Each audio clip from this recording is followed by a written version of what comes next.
for the people that it's coming for the first time, these sessions are held every Thursday, and it's part of the Reintegrate Wellbeing project, that it's a consortium project in the EU, and we are trying to address burnout, prevent and overcome symptoms. So everyone is welcome to come to the sessions that you are interested. We have 11 more sessions from today until 6th of June. And all of the sessions have different thematic areas. We talk about different things, but mostly complement each other about the different process that we go through, understanding burnout and addressing it. We have different facilitators and experts as part of this program. And today for the second session, we have, again, the privilege to be with Priscilla Kubo. She is an expert on forest bath. And I would like to introduce you, Priscilla. Please give us a little bit about your background. And please, you have the word. Thank you. Again, it's very nice to be here, the second session. Nice to have you colleagues here also in person. Quickly about me again, because some people were not here last time. I'm a forest engineer, and this is my background, but I'm working now with environment and climate in a non-governmental organization. And I also work with forest bathing. I'm an instructor and a guide. And forest bathing is about being in nature, taking in through the 5 senses, and this way inviting healing. So this is why I'm here, because I have this background and I would like to share more about this passion that I have. And also I'm a burnout survivor. And from having this experience, I think it's very good to share this with you with the knowledge that I have on forest bathing and mindfulness. So yeah, that's it. Let's start. Thank you. Yeah, thanks for being here, colleagues. Let's have a quick recap about last session for those maybe who were not here, but also for us to remind ourselves what we learned last time. So we had this WHO definition of burnout, that it is an occupational phenomenon that results from chronic workplace stress that has not been successfully managed. So this shows that burnout, it is about a work-related issue, and also it's really important to identify it before it becomes this, no, it becomes something bigger. It's really important to manage it before, and this is not considered a medical, diagnosis. It is related to workplace. It's important to highlight this. But when I talk about work, it's not only in our offices or things like that, but also, for example, the work we have at home. We have sometimes even a higher workload when taking care of our homes and then taking care of the offices and our 8 hours work per day, right? So this is also important to acknowledge the burden of care as also something that can be related to burnout. Yeah, because many times the unpaid work is not recognized, even though we can work much more, than a normal workplace. And WHO also presents 3 dimensions of burnout that are feeling exhausted, depersonalization, and professional inactivity. And we also were talking about signs of burnout, right? That's procrastination, illness, chronic illness, and also isolation, self-isolation. We also talked about organizational factors for burnout, and then we gave some tools to identify burnout on employees. Yeah, so this is what we talked last time. And this session I will share here with you. And this session is the second part of the module 1, that's Unpacking Burnout. And this one is related to demystifying burnout and exploring behavioral contributions. Good. So what do we expect from this session? Well, we want to understand both systemic and individual factors that contribute to burnout. And our main goals, will be to understand these both systemic and individual factors, but also promote discussions and empower proactive burnout management. So this way we can... Gastronomy todavía la fecha. Buf. Sorry, can you turn off your mic? Yes. Please, everyone, turn off your mics. Thank you. So this way, we get more skills and more information, more self-awareness, and also self-compassion. No, we are really more caring about ourselves and not judgmental and things like this. So that's what I aim to share with you, a way to manage it, to understand ourselves better. And we are also going to do an exercise together on mindfulness for self-awareness. Yes, good. And anytime you want, you can just raise your hands, you can ask questions. Maybe when I'm presenting, I cannot see the hands raised. So colleagues there online, you can always inform me if you have questions or if someone has raised the hand. Sometimes I cannot see the chat also. So please let me know you have any comments, anything like that. You are always welcome. This is supposed to be like a very open conversation. And you also that are here physically, you can always speak out. And I think it'll be even richer if everyone here shares anything, any experience or any questions, anything like that. Good. Well, so starting with the systemic challenges to later go to individual, individual level factors. So systemic challenges that exacerbates burnout can be considered like organizational, also interpersonal, and also individual level factors. And some of them that I will list here can be very connected with some experience we had before, that was the pandemic, that we changed so much our workplace and the way we used to live before, and that this could had triggered burnout on many people. And this is I'm sure you have anyone that you can relate to this type of story. So the first one is a workforce shortage. In other words, when there is insufficient staffing levels, this increases a lot the workload on some people, and you cannot distribute well the workload among employees. So this way, this can be really exacerbating burnout.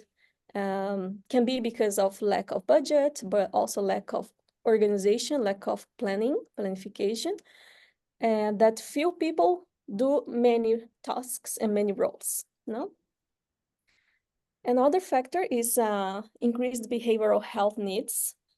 So with this world we live at, and this, again, with the example of the pandemic, there's an increased need for health and mental health services. And if there's so much demand, there's less offer, no, on this type of service. And this not only increases the burden on healthcare professionals, but also it limits the services given, or quality services given to people we need. Yeah. Another one is budgetary constraints. This is about, for example, if the company is passing through some problems, again, in the pandemic, that we had a lot of budget cuts, much less certainty on our economy. then this can limit also the resources given to us for doing our own services, our own work. And so one example here that I put, this reduction in a training program due to budget constraints can hinder employees' ability to adapt to evolving job demands, and this contributes to burnout. There's also another factor that's a stigma related to workplace. And this is when, for example, people are treated differently or stigmatized because they have certain issues and they don't feel there's openness to talk about it. And again, an example of the pandemic, when there is many people passing through challenges of mental health.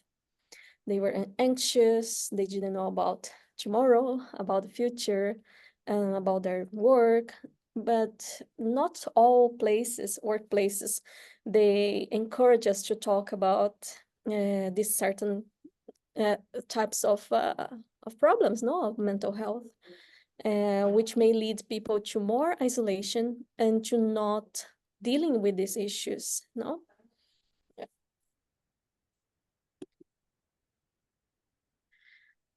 And another one is shifts in service and delivery policies. And again, this abrupt transition to physical to remote work certainly affected and have been affecting many people in different ways. We don't have the same social life as before, or we don't have the same ergonomics and equipments to work, and many people are working with their families together and their kids, so all of this can bring more burden to people and make them go to burnout as well. So these rapid changes, people have to adapt quickly, and at the same time new policies are in place that we have just to accept, right? So this can lead to burnout as well. And another one, and the last one that I can share with you, is about systemic inequities. When there is differences in treatment and opportunities given to certain people. One example is the systemic bias in promotion and advancement of certain, employees above others or certain groups. These also can make people feel separated and discriminated and exacerbate burnout. Good. Can anyone of you relate to some of these issues? Yeah. There is more than 38 people now in the online conference. We have one chat. That's excellent. Juliet.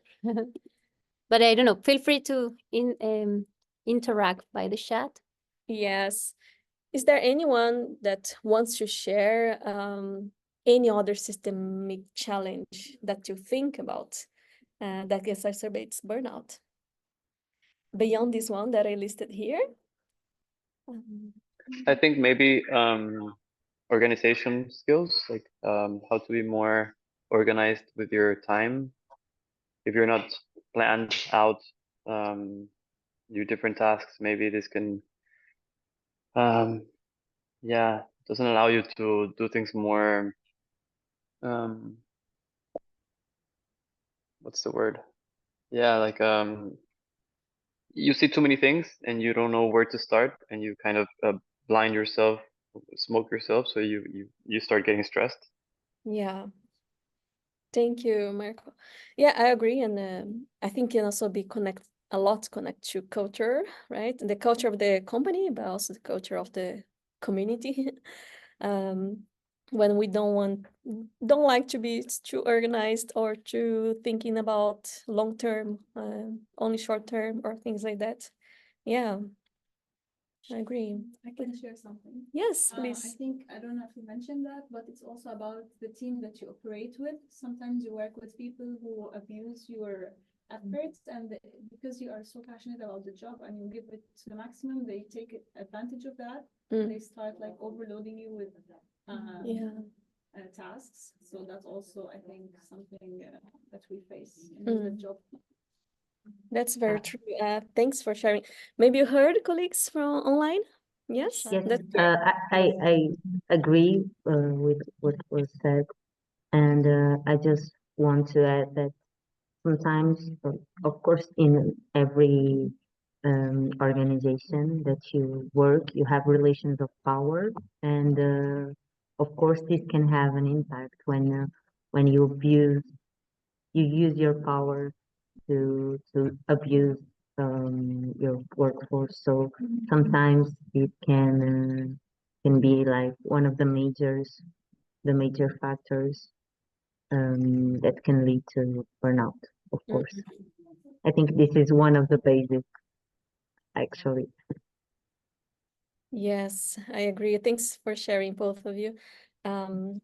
I think Marco mentioned last time, I remember that he said, oh, sometimes there's a very talented person, and then we think, oh, maybe this person can take it more and more. And this can become abusive because one person can take just this much, right? So it's really important to be aware of distributing well the tasks and the roles. Yeah. And maybe the economic security behind the job, like sometimes you don't want to lose that job, so you accept whatever it comes with it. Exactly. Again, comes the power issue, right? I also agree with the chat. It says competition among colleagues. So a lack of a care environment, a lack of, you know, it's very stressful when you work with people that is not nice to you or healthy. And it becomes like a lot every day taking it, even if it's not direct, but they're also indirect. Yeah. Yes, thank you. Yes. And remembering that is the role of the managers or the employers to have this safe space and healthy space for people to work at, and not promote an unhealthy practice, right? And so also, like, the employers have to have in mind always about their power and about their role on promoting this health and safe environment. And there's not only rules and laws that protect the employees that should be respected, but also ethics and so on, right? Yeah, thank you. Thanks for the chat also, colleagues. Let me close here. Yeah. Anything else that you would like to share? No. So let's move on. Then we go to individual level.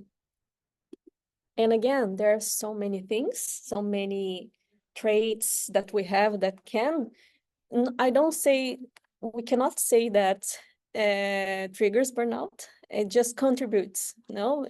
Because again, we should not think that this is our fault. This is the environment issues, no? That actually, when we have certain traits that can contribute for us to feel that way also. So one example is the low level of hardness. That means to have like a personality that feels many times threatened or helpless or even overwhelmed when there's a stress. Because when people have hardness or high level hardness, they can really deal better with stressful situations and be less anxious about this, maybe even excited about dealing with this, no? So this can be very personal for each one. And external locus of control, in other words, attributing achievements to others or chance versus attributing achievements to oneself.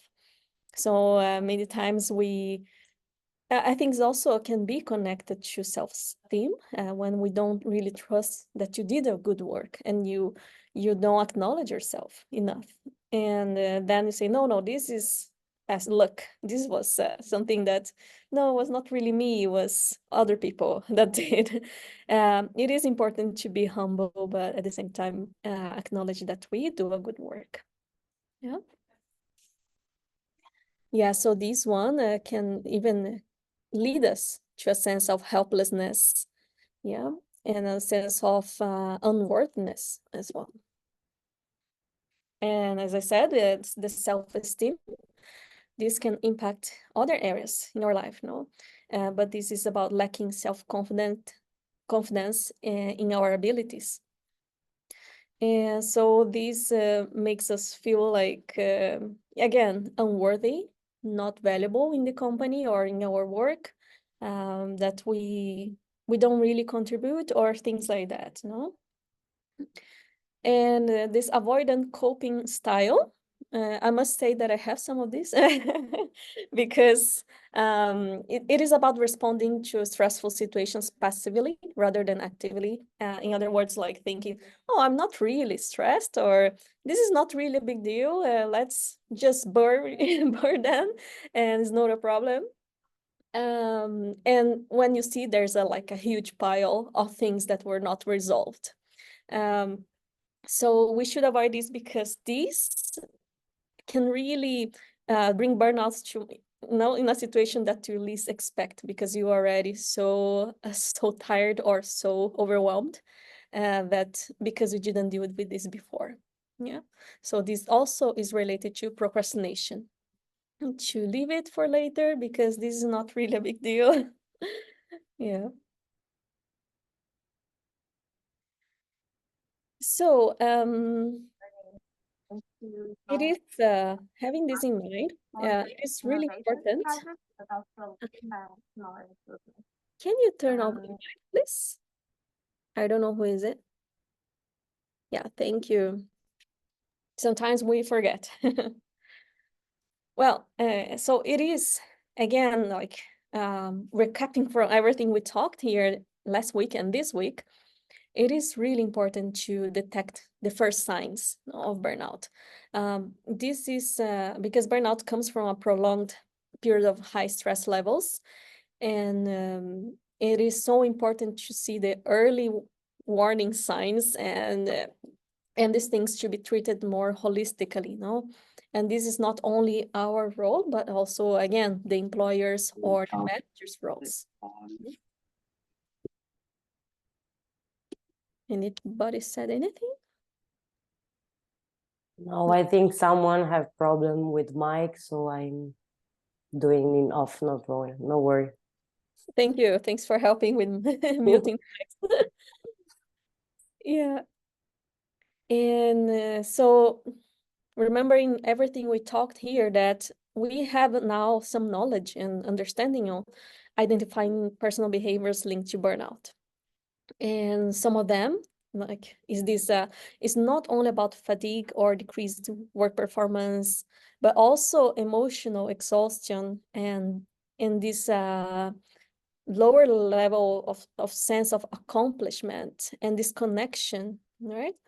And also procrastination and being avoidant. All of these are signs already of individual level, behaviors that can be burnouts, can be considered. And it is quite important to also identify external stressors, as we talk, the organizational level and the systemic issues. There are factors such as unrealistic work expectations, lack of autonomy, dearth of social support, and many other things that we talked, favoring some more than others, and adding more and more workload to certain people without considering their own limitations and their own job description. So all of these can exacerbate as an external stressors, right? So again, managers should be very aware of that as part of their own roles. I think it's quite important that employers have like this workplace where they encourage also openness, encourage communication, and also encourage this feeling of community, right? That there is trust between employers, employees, and so on. So all of this can be a support for us to reduce the external stressors.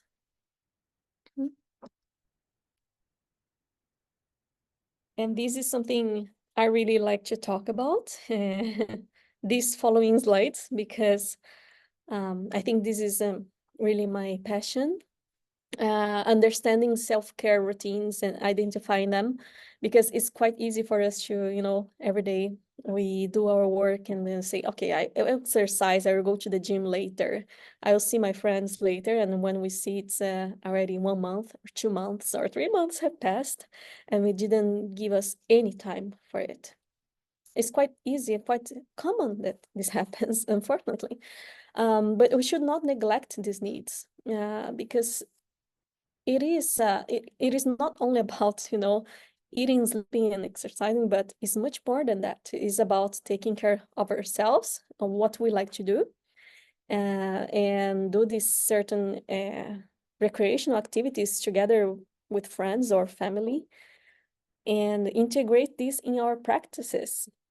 You know, in Sweden, for example, and maybe in your countries, maybe you can share, but in Sweden there is a budget that every employee can receive for doing exercise or massage or going to a spa. It's called wellness insurance. No, I don't think it's insurance, but it's more or less translated like this. Wellness money for you to use for the whole year. You have this amount. And also we have 1 hour in some companies, 1 hour per week to do exercises. So we can leave your job, do 1 hour exercise and come back. And to me, it's so funny because so many people don't use this. You know, like I have many colleagues that in December, they say, I haven't used this money. And I was like, this is insane. You know, you're getting money to be healthy, but you're not using it. You're not prioritizing it. So it is quite common to see this happening. So yeah, make use of these benefits you have, but also look for what's really good, what we really like to do. In Japanese, we call, like our passion, we call ikigai. And this means like what you love to do. What is your passion to do? And also what other people need, you know, coming from this perspective of providing some service to people, you know. And then what there are many dimensions of ikigai, and so what is needed and also what can be paid for.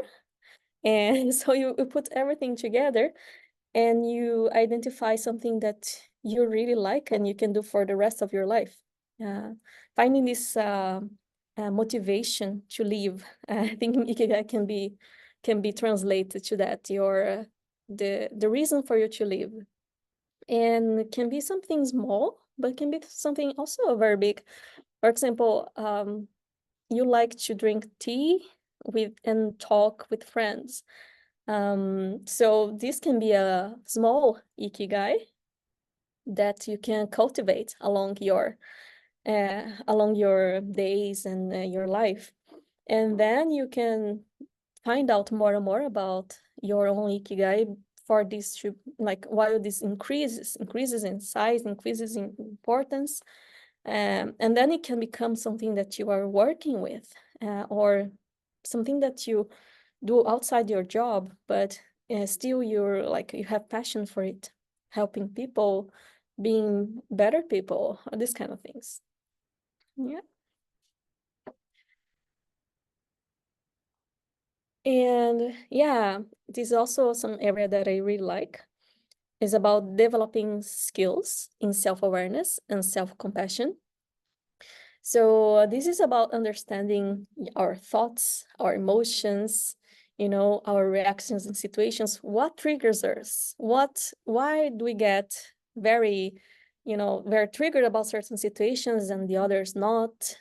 And self-compassion, it is about being kind to ourselves and not really only be judgmental about us, also overly critical. We can be critical on us, but to a certain degree, not to a point that we are not kind to us. And also, like developing these skills are really, really important because it brings emotional resilience. If we don't have, any energy anymore or anything inside of us, we cannot do anything for anyone. We cannot even do our work well. Or if some event happens, then we break. No, you're not in this brink of burnout. So that's why it is important to nurture ourselves, our body and our mind in order to be balanced and to be resilient. Yes. And we're going to do one exercise afterwards on that area. Cute. Any question? I can add something here. Yes. I think a lot of people also burn out because of the anxiety they have regarding the future. They always think about what's gonna happen next, or I have this like in a while, but they don't focus on the present, and that's something very important. I mean, as you mentioned, COVID-19 hit, but also it taught us that you can go through uncertainties all the time. That's why you should not really worry about everything that should be organized maybe on the long term. Just focus on what you have now, and that actually builds a big resiliency. And people can reflect to the outside, I believe. And that's simple, but also hard at the same time to do. Exactly. Yeah, it is so simple that we should be much more present than thinking about tomorrow or next year, and also about the past. Many people live from the past, right? First, like, oh, in my time was better, or like, oh, I really will not forget what people have done to me in the past. And again, this self-awareness is understanding our thoughts now and our emotions, even if it is about future or past, but understand that this is not helping, right? And understanding our body also, if we're feeling something in our body that can be connected to our mind, our thoughts, because again, burnout has to be seen very holistically. If you feel pain in your body, if you feel a lot of illnesses, taking a lot of sick leaves, headaches, this is connected to something, maybe connected to something bigger. That can be burnouts, can be exhaustion, can be an emotional issue that we should identify deeper. Yeah.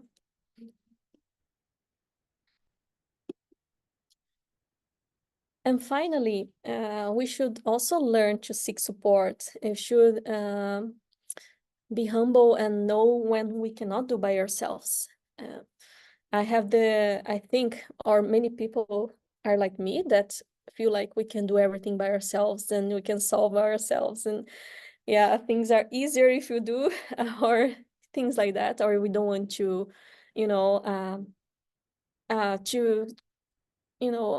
disturb other people, to disturb our family. But it is important to proactively reach them, friends, family, colleagues, when you feel overwhelmed, when you feel you cannot do things by yourself. This is also, again, a role of managers that they can do. They can leave it open a space, for check-in every week, or building this community that has trust on each other to open up and talk about mental health. And also like policies and rules that support our well-being are always important to be in place as well for the employers. Again, like the example from Sweden, that we have these things, these benefits that we can use, and we also have psychosocial support when needed. And definitely, I'm sure there is in other countries, there is other types of support. And something that to me was very, it was a good learning, is that when I had burnout, I was hard to ask for help, but also I was asking many people what are their experiences, and I could see that so many people had already had burnout, and was interesting to relate to them and to talk about it to them, because then they can also open up more and we can create this connection. I remember that one day I was telling a colleague that I'm not close to. I said, I'm sorry, I cannot do this meeting because I'm not feeling well. And then she suddenly asked, oh, why are you not feeling well? And then explained that I was feeling very overwhelmed about work, about my situation in Sweden and all of that. And then she was the person I least expected that would give me support. And something that she told me is that, like, I can relate to you because I passed through this also, and that you need a network of support. And this really stuck to me because I feel like I cannot do this alone. I need support, you know. And if I have a network also, like, it's not only to support in this process, but for everything in my life, you know. Like, I can relate to other people who, in my job, in my family, that I know I can count on anytime, the good and bad times. So this is really important. Yeah. So this is a learning. We cannot do everything by ourselves. We need support. Yeah. Good. Now it is time for us to do a quick mindfulness practice. I hope you're fine with it. And again, about forest bathing, no, when I said that everything's an invitation, feel free to do it or not. This is your own choice. Don't need to be forced, anything like that. But this exercise is about developing our skills on self-awareness and self-compassion. And it's a quick meditation. Will take about 5 minutes. Is it better? For us. Catalina said that's better to use the microphone. Just to hear you for the exercise. Good. 5 minutes. So let's start. I want you to sit in a comfortable position, any way you want. So take a breath in, inhaling through your nose, and breathe out, exhaling through your mouth. And do it about 3 times in your own pace.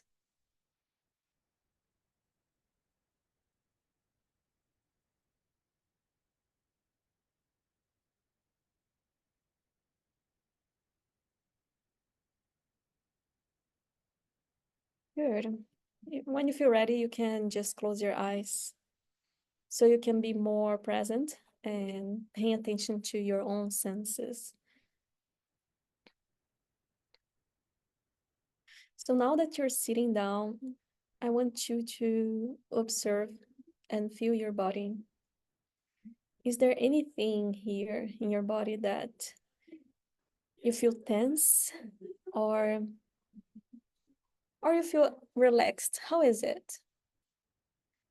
From the top of your head down to the tip of your toes.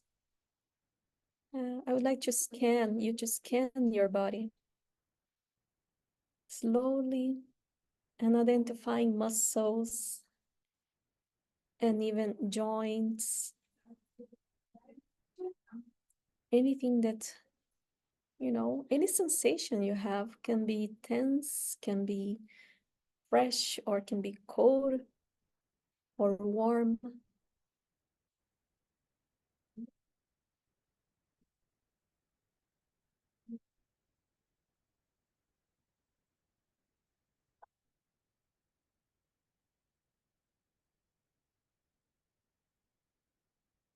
Continue breathing in and out while you scan your body.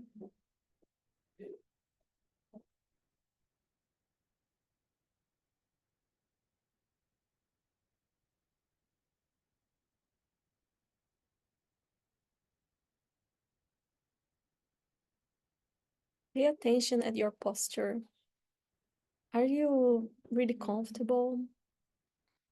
Are you sitting with your legs and your feet on the floor? Or your legs are crossed? Do you have any support for your back? Observe your sitting bones also. If you're sitting in a comfortable chair or anything like that, observe your posture now. And the muscles and everything that helps you to sustain your body.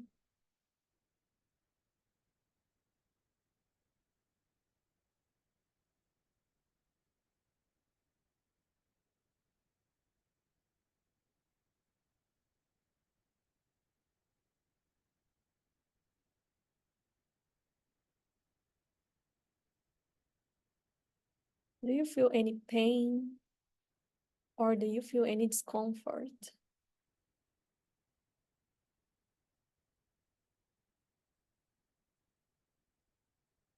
Is it hard to pay attention and to focus?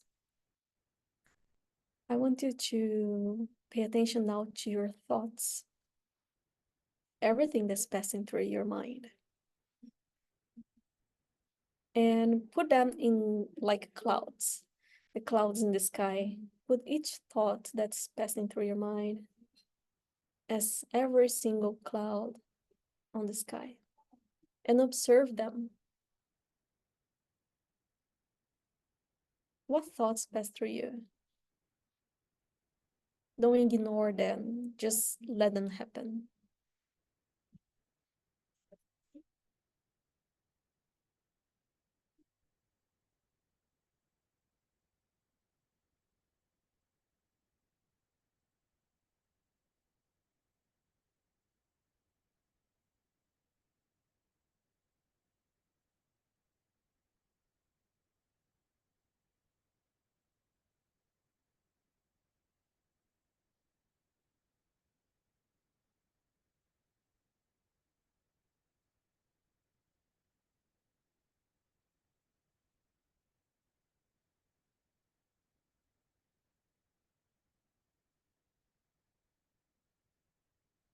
Now observe both your body and thoughts, all of them together, and see if there's anything that you should focus more on, anything that's more uncomfortable or joyful also.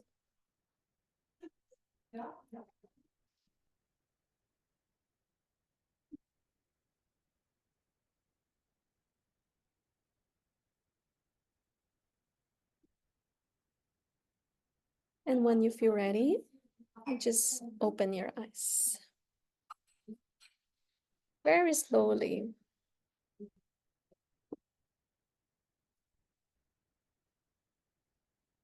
And you inhale deeply and exhale.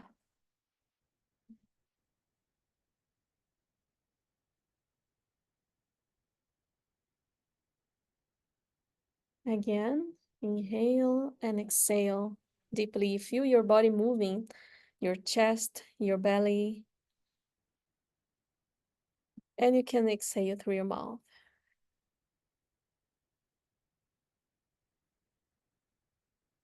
And if you feel like you noticed some tension in your body, you can just move a little bit and stretch and massage all of this.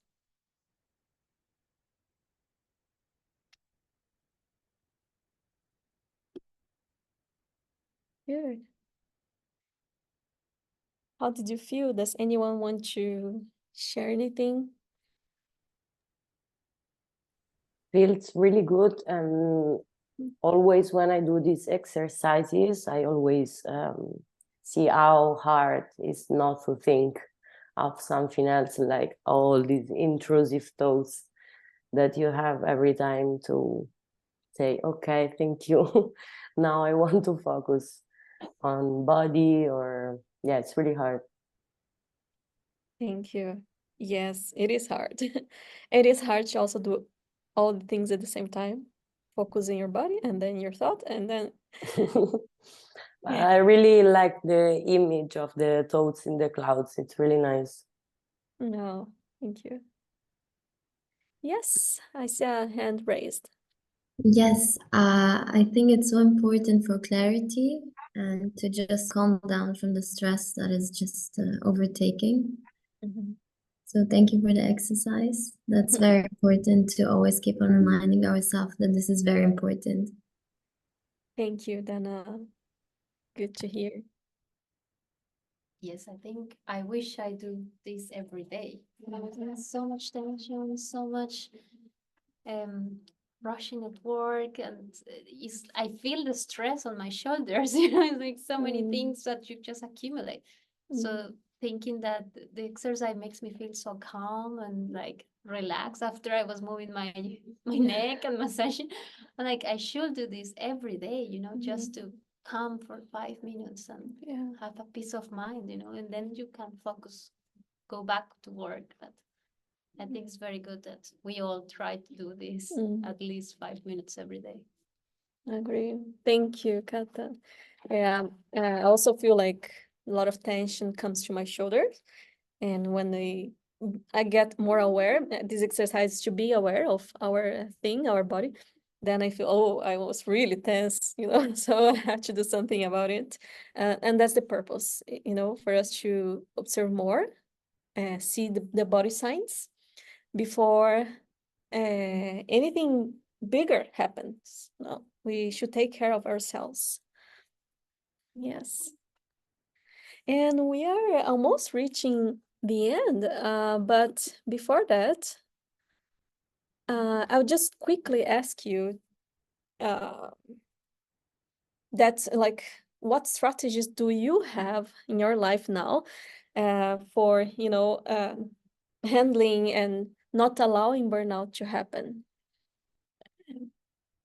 It's very important for us to commit to something in our life, because then it really motivates us to go to the right path. So I would like to hear from you, what commitments do you have? What strategies also do you have in your life now that you know a little bit more? Yes, please. Maybe I can. Yeah, we can certainly. Maybe reference. Yeah. Is it necessary for? Okay. I think what I do is that I do a lot of affirmations, self-affirmations, because I've been like at a certain time of my life, I was extremely successful. I was really inspiring for a lot of people, and I could hear that from others. And I'm not saying that because I am self-centered, but like that's something that now I recall on when I'm feeling down. So I do a lot of affirmation that good things about myself every day in the morning, or when I feel that those intrusive thoughts are coming. I sometimes hug myself, and I like because that's really important when you feel like you're lonely or you are in like hard situations, to feel that you're loved and cared, and that's something you can also give to yourself. And I think two more things is that self-care in terms of like what you eat, the healthy food that you put in body, because that will reflect in the energy you will have the whole day. So it's really good to avoid sugary food or things that make you like not energetic. And last thing, maybe like to be active in terms of sports, like to choose something that really relieves your stress. For me, I go for long distance running, and I do a lot of gym weightlifting. So when I finish, I feel like I'm really relaxed and happy. So I think these things together like make a really, really good focus on the present, and you're strong whatever happens in your life. So amazing. Thank you. Very good example of targeting different areas. I agree. If I can.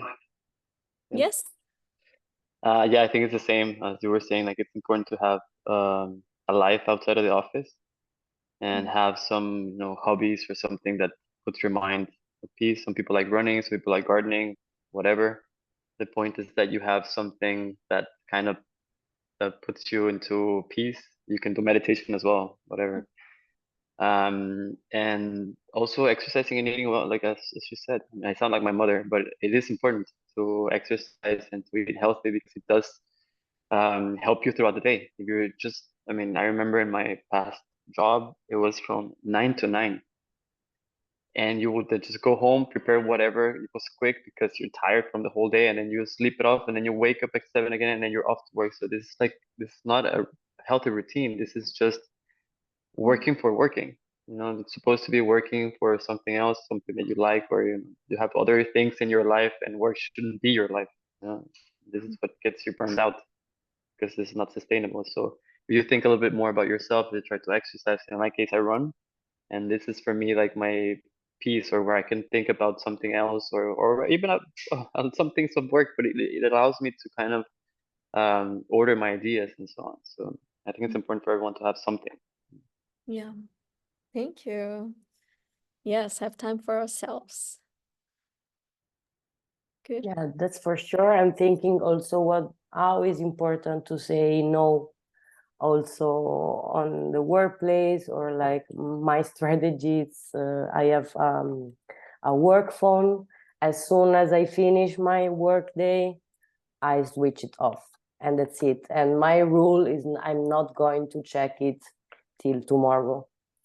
And if you are always available, it's really hard to learn how to say no. I think it requires a lot of self-control. Yeah.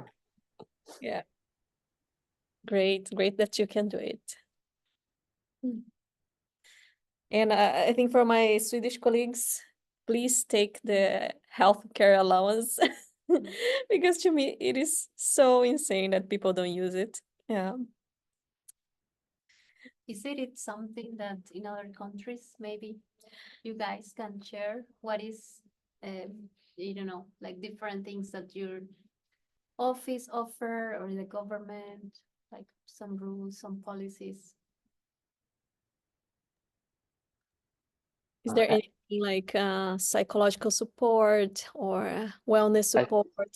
Honestly, I'm not sure. I mean, I've heard of colleagues that do use this like therapy for free, that you're entitled like sometimes a year. But maybe it would be interesting to look into it, because maybe I think it's the same thing that happens in Sweden, or I don't remember where you're from, but that maybe they're just simply not aware of this. So maybe it's the same for me. Like, I have no idea if I'm entitled to some sort of yeah, sports or therapy or something. But it would be great if I did, then I maybe would use it, you know? Yeah. So this will be your homework. Identify. Yeah. As for Austria, I think there is something like the core. People can just apply for it, but there are some specific rules. I don't know how long you should have been working, and then you can apply for that. But also there is, of course, something for after you suffer from burnout. There is retreats. But I've realized that the people who come from this are still like very tired, and it might take over a year until because they also become introverts, they're antisocial, they're very so I've experienced that with a family member of mine, and it felt like she's a vampire. She cannot go out, see the sun, she cannot leave the house. If you talk about work, she is willing to work. It's her plan to go back to work life, but she can just simply not move. And as soon as the thought pops up, she is overwhelmed and she starts crying and is depressed. So yeah, we do have support, but the support is not enough. You have to have the will and the discipline to work on yourself afterwards. Yeah, I see. Thank you. Yeah, unfortunately, when it hits, and there are people who face so many challenges that it's hard to recover from it. It's really hard. There are people who takes years now to recover. Yeah. Well. Yeah, I just want to add that, for example, in that case, I think therapy would be very relevant, because there are a lot of systemic conditions that maybe had effect your colleague, and that's why she feels this way and she feels she cannot do. And this work is a very complex one because it also is aligned with our emotional structure. So it's not simply saying, okay, you cannot feel like this, or think of this, or here are some strategies. Yeah. Because you are overwhelmed by your feelings more, and then your feelings become thoughts. So you cannot change your thoughts and expect to change your feelings. So this is a work that requires a therapist and an intervention, and it's not easy and it's not fast, and it's very complicated. And as I said, there are a lot of questions, cultural ones, systemic ones, and then of course our life experiences that make us walk until that point when you feel you don't have the tools, you don't have the power to control your life.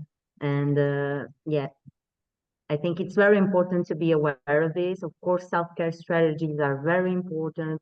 Of course, all of these tools are very important, but it's also important to have in mind that all of these aspects, systemic ones, cultural ones, also contribute to the way we are feeling, to the way we are thinking, and to, especially to this feeling of being overwhelmed.